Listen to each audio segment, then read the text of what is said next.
भले ही वह धरती के अंदरूनी हिस्सों का हिलाकर रख देने वाला बादशाह हो, लेकिन किंग कॉन्ग भी दांत में लगे कीड़े के दर्द को सहन नहीं कर पा रहा था। हालांकि अभी वह पुराने दिनों को याद ही कर रहा था जब बड़े बड़े टुकड़ों में मांस खाता था कि तभी एक डगलस अचानक मौके का फायदा उठाते हुए उसके खाने को छीनने आ गया। इसी बीच आसमान से अचानक प्राइमेट जैसी गर्जना सुनाई दी। कई सालों से हॉलो अर्थ में रहते हुए किंग कॉन्ग ने कभी अपने जैसे किसी और को नहीं देखा था, इसलिए उसका दिल खुशी से भर गया और तुरंत आवाज की दिशा में दौड़ पड़ा। लेकिन जब वहां पहुंचा तो हैरान रह गया, क्योंकि वो आवाज दरअसल एक पैरट फ्रॉग की थी जो उसकी आवाज की नकल कर अपने दुश्मनों को डराने की कोशिश कर रहा था। ये देखकर किंग कॉन्ग हल्की सी मुस्कान के साथ चुपचाप वहां से लौट गया। अब उसे समझ आ चुका था कि अकेले अपने दम पर दांत का दर्द मिटाना मुमकिन नहीं, इसलिए उसने हिम्मत कर हॉलो अर्थ वॉर्टेक्स से होकर इंसानी दुनिया में मदद लेने का फैसला किया। डॉक्टर इरीन को जब यह खबर मिली तो वो घबरा गई। उन्हें लगा कि किंग कॉन्ग की एंट्री शायद गोजिला को गुस्सा दिला दे और दुनिया में एक नई जंग छिड़ सकती है। वो फौरन स्टेशन पर पहुंच गईं और हालात देखने लगी। तभी उन्हें पता चला कि असल में किंग कॉन्ग तो बस दांत दर्द की वजह से परेशान था और उसे सर्जरी की जरूरत थी। कुछ देर बाद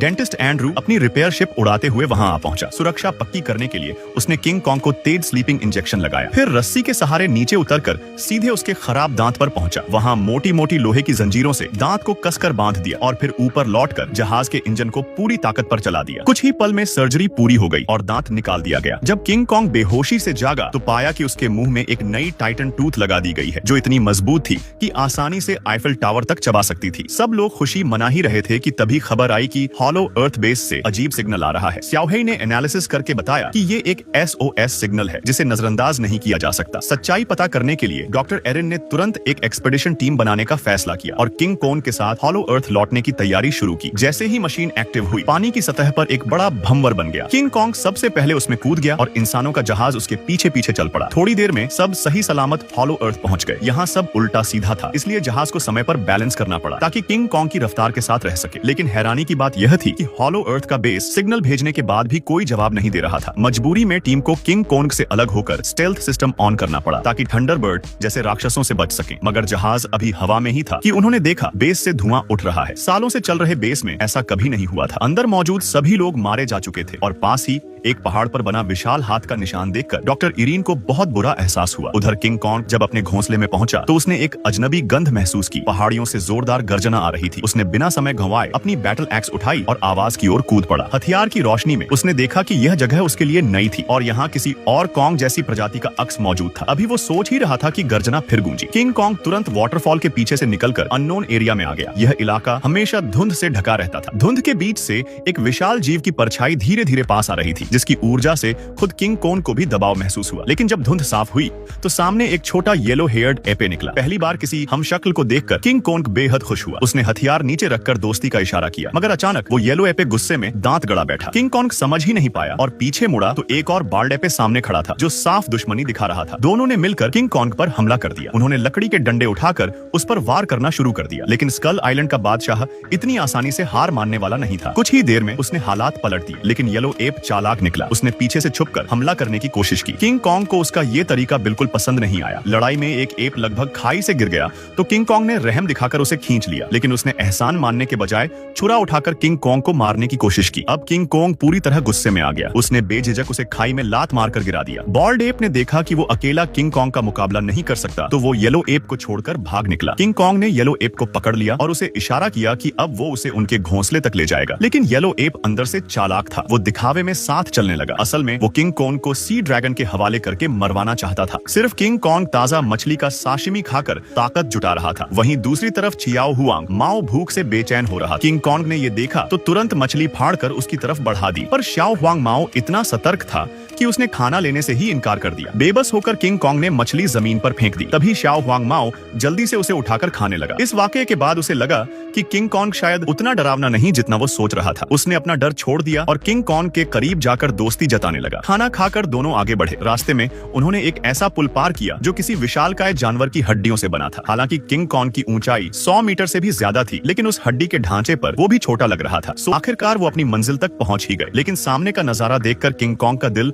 गम और गुस्से से भर गया। उसने देखा कि उसके ही जैसे कबीले के साथी गुलामी की जिंदगी जी रहे थे। जरा सी गलती पर उनका सिर काट दिया जाता था। सो हुआंग माओ के पिता बस इसलिए मार खा रहे थे क्योंकि वो पत्थर उठा नहीं पा रहे थे। ये देख किंग कॉन्ग से सहा न गया। उसने शाओ हुआंग माओ की चेतावनी अनसुनी कर उन्हें उठा खड़ा किया, लेकिन इस हरकत से निगरानी करने वाला गुस्से में आ गया। उधर गंजा गोरिल्ला भागकर चीफ के पास पहुंचा और बात को बढ़ा चढ़ाकर बताया। चीफ यानी दाओ बा वांग स्कार किंग ने जब सुना कि कोई उसके इलाके में घुस आया है और उसकी ताकत को चुनौती दे रहा है, तो उसकी आंखों में खतरनाक चमक उभर आई और वो परछाइयों से गरजता हुआ बाहर निकला। उसका अंदाज जरा भी राजा जैसा नहीं था, बल्कि किसी सड़क छाप गुंडे जैसा था। लेकिन बाकी गोरिल्लास उसकी तरफ आंख उठाकर भी नहीं देख पा रहे थे। जहां से वो गुजरता सब सर झुकाकर झुक जाते। दाओ बा वांग सामने आकर किंग कॉन्ग को घूरने लगा। जल्दी ही उसने नोटिस किया कि सामने वाला तो एक सोने का दांत भी नहीं लगवा पाया। वो जोर जोर से हंसने लगा। शाओ हुआंग माओ भी मजबूरी में हंसने लगा, लेकिन उसे नहीं पता था कि उसी की वजह से किंग कॉन्ग को यहाँ लाया गया और अब स्कार किंग सजा देगा। शाओ हुआंग माओ का पिता झट से आगे आया और स्कार किंग से माफी मांगने लगा, लेकिन ये निर्दयी तानाशाह था। किंग कॉन्ग का गुस्सा फूट पड़ा और उसने जोरदार दहाड़ लगाई। स्कार किंग बिल्कुल भी नहीं डरा। उसने अपने साथियों को मैदान खाली करने का इशारा किया। अब वो खुद लड़ाई करके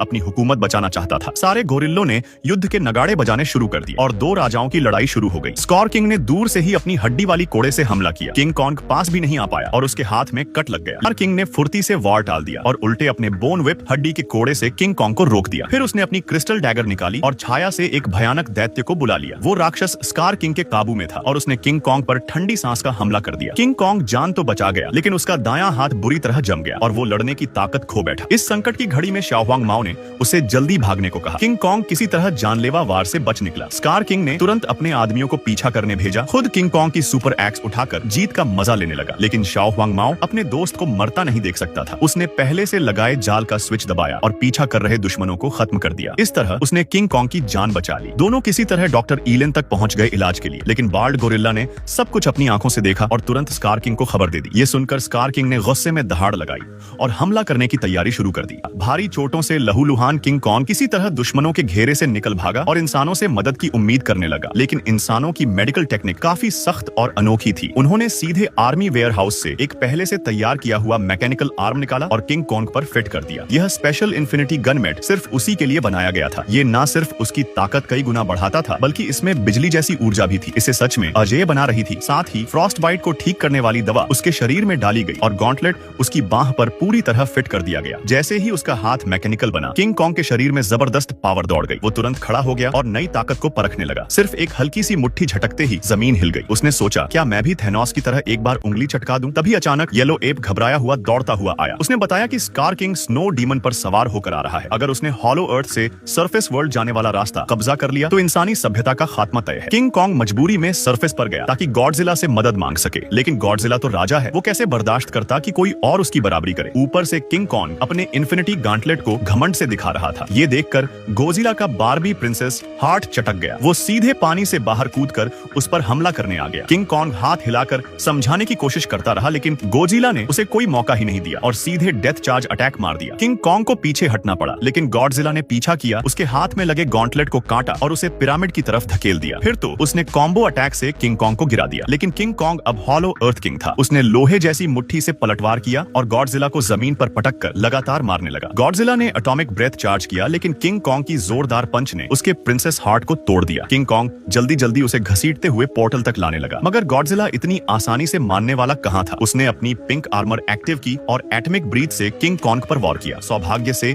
स्कॉल Island handsome boy King Kong तुरंत बच निकला, लेकिन जैसे ही वह संभला, गॉडजिला ने फिर से डेथ लीप अटैक कर दिया। किंग कॉन्ग पूरी तरह फंस गया। तभी अचानक आसमान से एक रोशनी उतरी और गॉडजिला उड़कर दूर जा गिरा। वो थी उसकी पुरानी मोहब्बत मोथरा। उसके कहने पर गोजिला ने किंग कॉन्ग के साथ हाथ मिलाया। लगता था कि मोहब्बत की ताकत के आगे गोजिला भी हार गया। इसी बीच स्कार किंग अपनी फौज लेकर हॉलो अर्थ एंट्रेंस पर आ धमका। वो स्नो डीमन पर सवार था, लेकिन सामने से दोनों टाइटन ब्रदर्स किंग कॉन्ग और गॉडजिला आ पहुंचे। स्कार किंग बिना रुके हमला करने आया। किंग कॉन्ग ने भी घूंसा उठाया, लेकिन तभी इलेक्ट्रोमैग्नेटिक पिरामिड्स आपस में टकरा गए। पूरे हॉलो अर्थ में ग्रेविटी खत्म हो गई। सभी लड़ाई करते हुए हवा में तैरने लगे। 2 मिनट 30 सेकंड बाद ग्रेविटी वापस आई। किंग कॉन्ग ने तुरंत अपना बैटल एक्स पकड़ लिया, लेकिन स्कार किंग ने मौका पाकर पोर्टल की तरफ छलांग लगा दी और सरफेस वर्ल्ड पर पहुंच गया। जैसे ही उसने सूरज की रोशनी देखी, वो जोर से हंसने लगा और इंसानों को चींटियों की तरह कुचलने की धमकी दी। उसने स्नो डीमन को आदेश दिया कि वो आइस ब्रीथ से पूरी धरती को फिर से आइस एज बना दे। लेकिन किंग कॉन्ग और गॉडजिला ने मिलकर उस पर हमला किया। एक तरफ गॉन्टलेट फिस्ट, दूसरी तरफ एटॉमिक ब्रेथ। स्कार किंग और स्नो डीमन थोड़ी देर के लिए पीछे हट गए, लेकिन स्कार किंग ने फिर चाल चली। उसने अपना टूटा दांत उगला और स्नो डीमन को दोबारा लड़ने का आदेश दिया। खुद हड्डी का कोड़ा लेकर किंग कॉन्ग पर टूट पड़ा। जब भी वह कमजोर पड़ता, स्नो डीमन को बुला लेता। किंग कॉन्ग अकेला दोनों का सामना नहीं कर पा रहा था। तभी गॉडजिला ने दोबारा मोर्चा संभाला, लेकिन फिर भी दोनों दुश्मनों की जोड़ी भारी पड़ रही थी। कुछ देर बाद स्कार किंग ने